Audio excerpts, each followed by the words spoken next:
Let's go across live to Ahmedabad now. Union Home Minister Amit Shah is giving away CAA certificates to the refugees. ગૌરવની લાગણી થઈ રહી છે. મંચ પર આમંત્રિત કરીએ છીએ રાજકોટથી આવેલા એશાબેનને.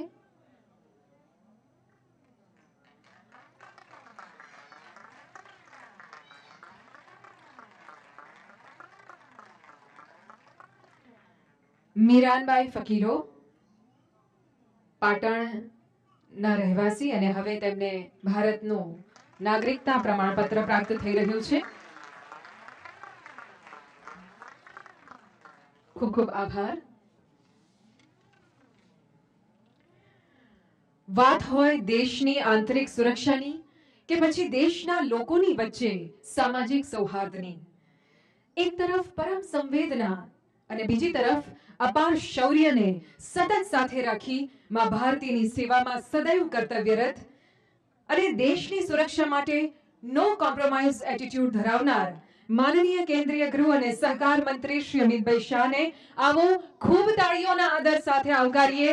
આજના આ ઐતિહાસિક દિવસે આપના પ્રેરણાદાયી માર્ગદર્શન માટે. ભારત માતા કી, ભારત માતા કી, ભારત માતા કી.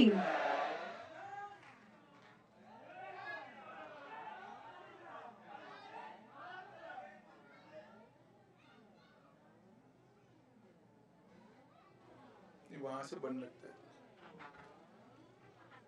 मेरे साथ बोलिए, भारत माता की वंदे. आज के इस ऐतिहासिक कार्यक्रम में मेरे साथ मंच पर उपस्थित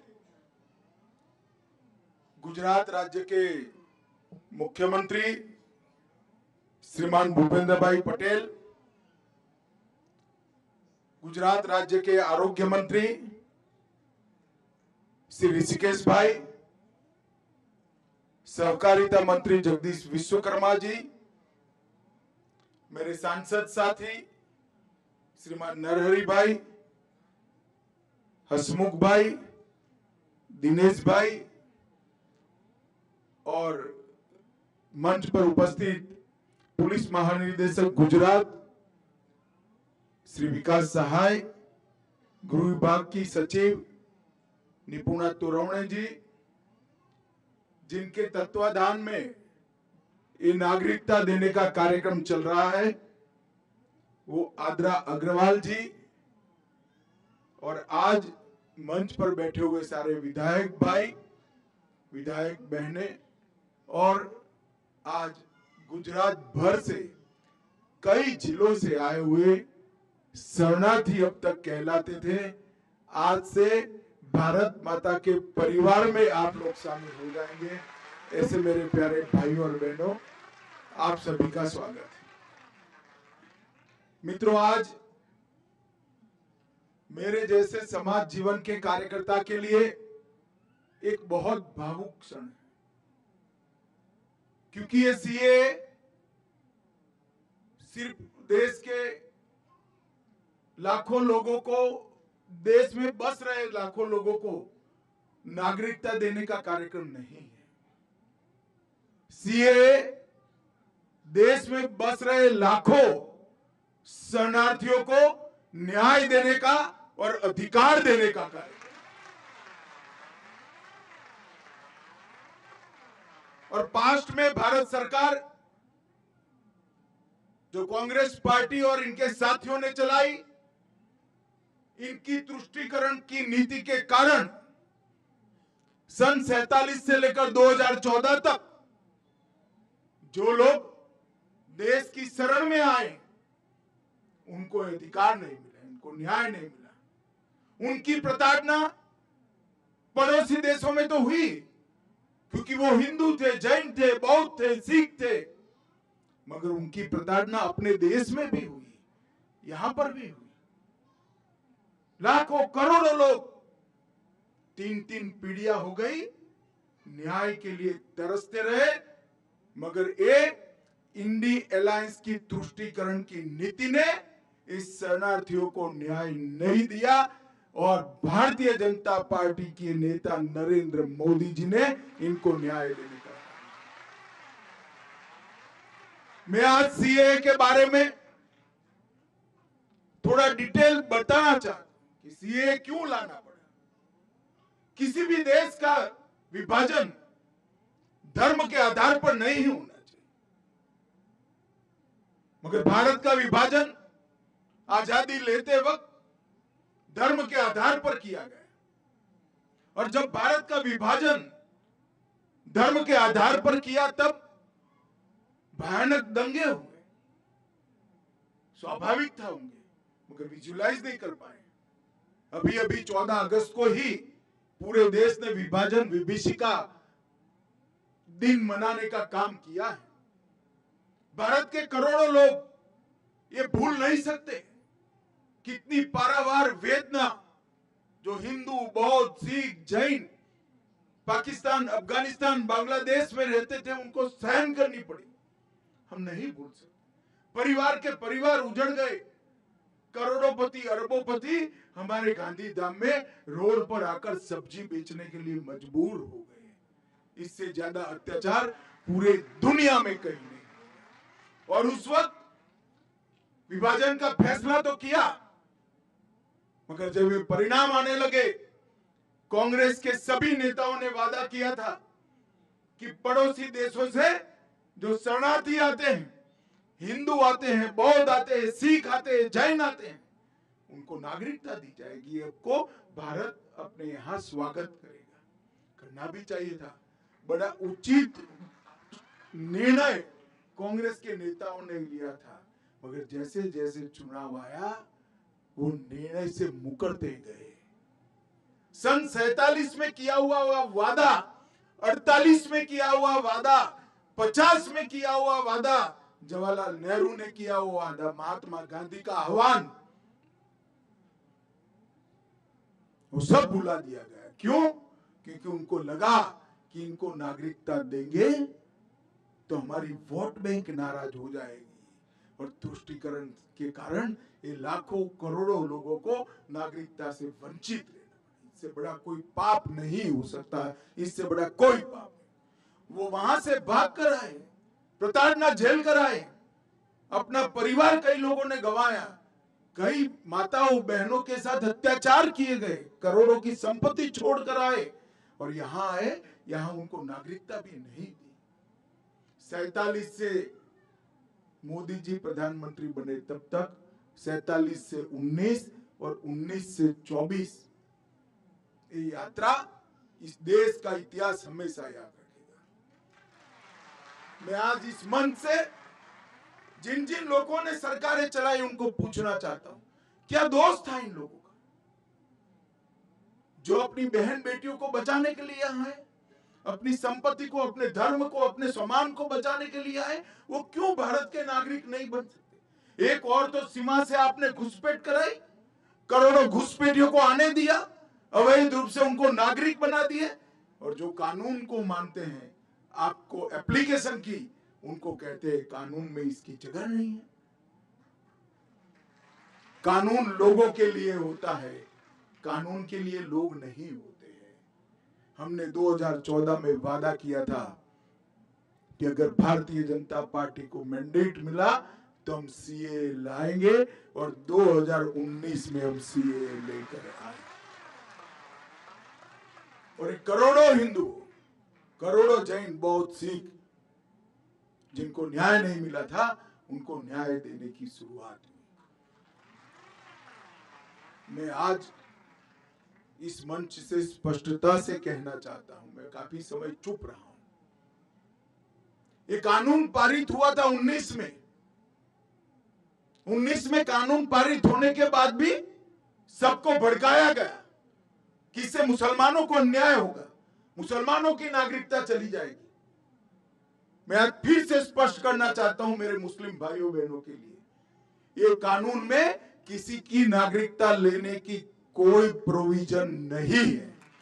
ये कानून नागरिकता देने का कानून है। अभी हमने दी, इनके चेहरे देखिए, हमारे ही देश के लोग हमारे ही देश में निराश्रित बनकर रह गए। इससे बड़ा दुर्भाग्य और विडंबना क्या हो सकती है। इतने सालों तक ये तुष्टीकरण की नीति के कारण ये नहीं हो पाया था।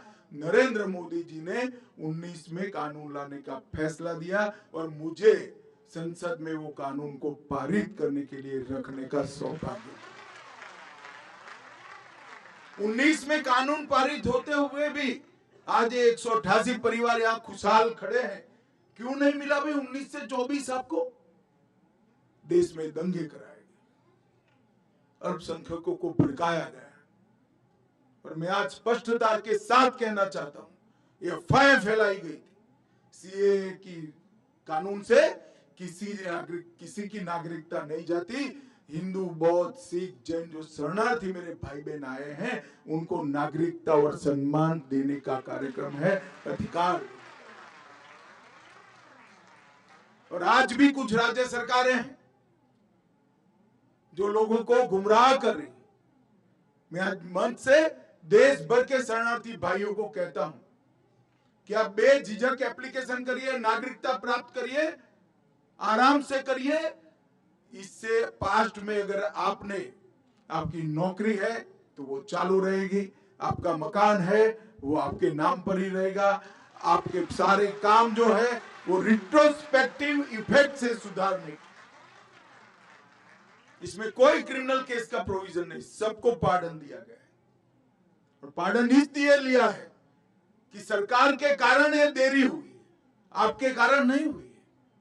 मैंने अभी बहन को पूछा कब आई आप, तो 95 में आई। 95 से अब तक किसने देरी की? वो तो तुरंत चाहती थी मैं भारत की नागरिक बनूं, मगर किसने नहीं बनने दिया? सरकार ने कहा। इसीलिए सिटीजनशिप अमेंडमेंट एक्ट लाना पड़ा। और आज मुझे बड़ा दिल में बहुत संतोष है कि मेरे ही राज्य में आज 188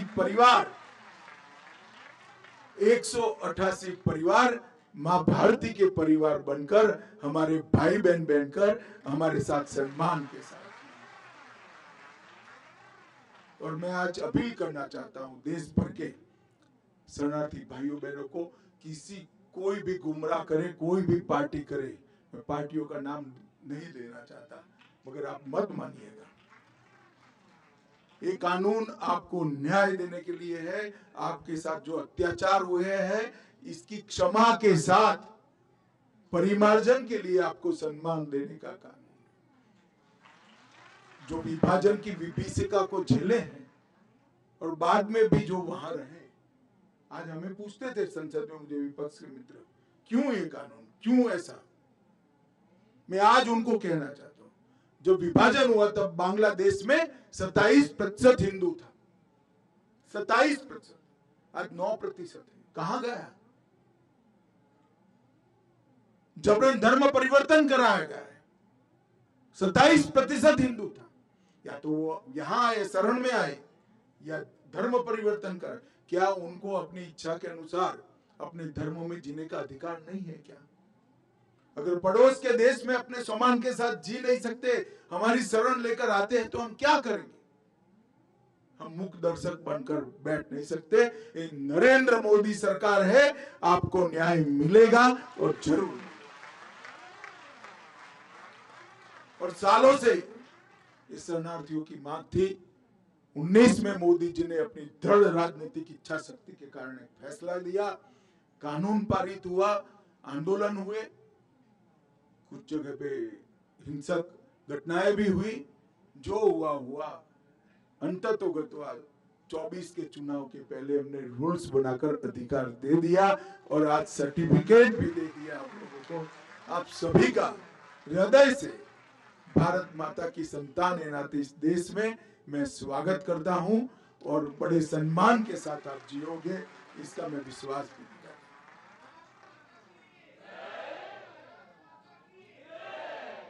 मित्रों, नरेंद्र मोदी जी जब भारतीय जनता पार्टी ने उनको देश के प्रधानमंत्री पद के उम्मीदवार के रूप में नामित किया, तब मोदी जी ने इस देश की जनता को कहा था कि इस देश का लोकतंत्र परिवारवाद से पीड़ित है। जातिवाद से पीड़ित है, तुष्टीकरण से पीड़ित है और भ्रष्टाचार से पीड़ित है। ये चारों नासुरों को नरेंद्र मोदी जी ने 10 साल में उखाड़ने के लिए अथक प्रयास किया। परिवारवाद के खिलाफ 15 अगस्त को उन्होंने घोषणा की, अपील की है। कैसे 1 लाख युवा राजनीति में जुड़े जिनके परिवार में से कोई राजनीति में नहीं, कोई राजनीति, ये अपील की है। और परिवारवादी पार्टियों को घोर पराजय भी देश की जनता ने घोर पराजय दिखाया है। भ्रष्टाचार के खिलाफ भी जंग किया, जातिवाद के खिलाफ भी किया। उन्होंने जातिवाद के नासूर को समाप्त करने के लिए 4 जातियां घोषित की, एक गरीब, एक महिला, एक युवा और एक किसान। ये 4 जातियों में ही पूरा देश बटा हुआ है और ये 4 जातियों को ही एक नए प्रकार की राजनीतिक फिलसफी उन्होंने देश के सामने रखी और उन्होंने तुष्टीकरण की राजनीति को भी तिलांजलि दे दी। इस देश के कई मसले ऐसे अटके पड़े थे। राम मंदिर का मसला अटका था 550 साल से, आज भव्य राम मंदिर अयोध्या में बनाने का काम पूरा है। औरंगजेब ने तोड़ा हुआ काशी विश्वनाथ का मंदिर फिर से बन गया। मोहम्मद बेगड़ा ने तोड़ा हुआ हमारा पावागढ़ के शक्तिपीठ का भी पुनरुद्धार।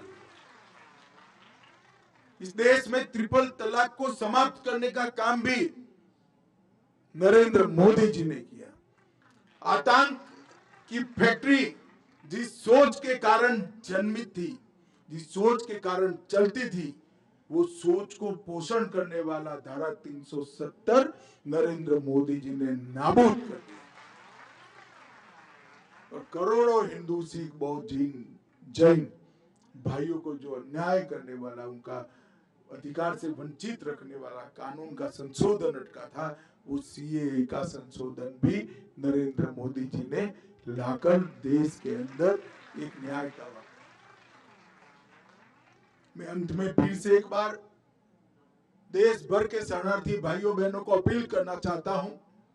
ये इंडिया अलायंस से कांग्रेस और उनके साथी गुमराह करेंगे, मत डरना। मैं देश के गृह मंत्री के नाते कहता हूं, आप एप्लीकेशन कर दो, आपको न्याय मिलेगा, कोई कोर्ट केस नहीं। और ये तो उदाहरण है, 188 परिवार, कोई कोर्ट केस नहीं हुआ, नागरिक भी बन गए, उनके बच्चे एमएलए भी बनेंगे, सांसद भी बनेंगे, आईएएस भी।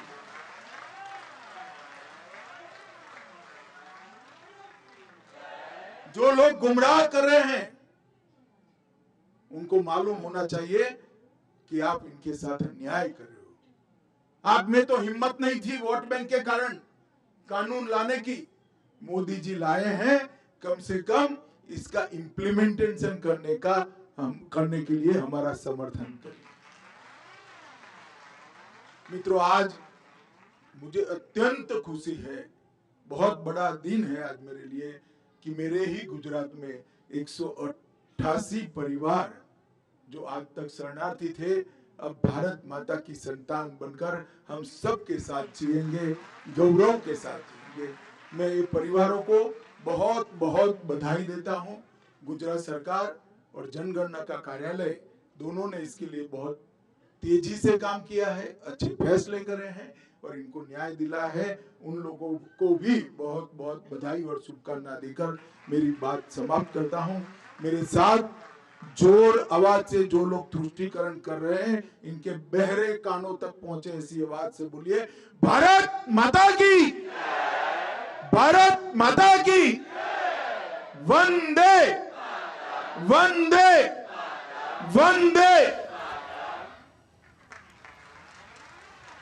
बहुत बहुत धन्यवाद माननीय आपके इस अर्थपूर्ण अभिभाषण के लिए। जे કહેવું એ કરી બતાવવું એ વર્તમાન સરકારનો કાર્યમંત્ર છે અને ભારતના તમામ Alright, so this was Union Home Minister Amit Shah who spoke after distributing CAA certificates to the refugees, 188 in total. He says certificates have been given to those who were called refugees and now they are the citizens of India. CAA is about giving justice to the people, not a certificate distribution program, he said. And previous parties and opposition could not provide citizenship to them, always blocked the path for them to become citizens of India. But Narendra Modi government has done justice with them. He also said that they are the people who follow all the rules and regulations and live like true citizens of India. And we had promised in 2014 that we'll get CAA, and here we are. Those who are scared of losing their citizenship, let me assure them that the CAA is about giving the citizenship, not taking away the citizenship. He also cleared all the doubts about CAA and said that this is for the benefit of the people and the country. And he also gave the example of Bangladesh, who had 27% Hindus during partition and now it's only 9%. Opposition, he also said that opposition will misguide you about CAA, but don't trust them. These people will become the future leaders too, have got the certificates. And he also said that he's happy that 188 people will be called Indian citizens now. Many congratulations to these families. So this was primarily the gist of what Union Home Minister Amit Shah said, and we'll have a detailed story in our subsequent bulletins. All right, that's all we have in this edition. Stay tuned for more news and updates. Namaskar.